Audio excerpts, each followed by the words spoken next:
হুসাইন একবার বিশ্বনবীরে প্রশ্ন করলেন, নানা মানিল আমজাদ ইলাল্লাহ, বলেন তো নানা আল্লাহর কাছে কে বেশি দামি, আপনি নাকি আমি? বিশ্বনবী বললেন, হুসাইন আনাল আমজাদ, আমি বেশি দামি। হুসাইন বলল, নানা জি আমি মানি না নানা। কেমন করে আপনি আমার চাইতে বেশি দামি হন?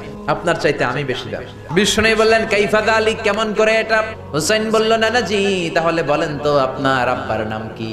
বিশ্বনবী বললেন, আমার আব্বার নাম হলো আব্দুল্লাহ। হুসাইন বলেন, নানা আপনার আব্বা আব্দুল্লাহ কি কোন নবীর মেয়ের জামাই নাকি? বলেন, আমার আব্বার নাম হলো আলী কাররামাল্লাহু ওয়াজহা।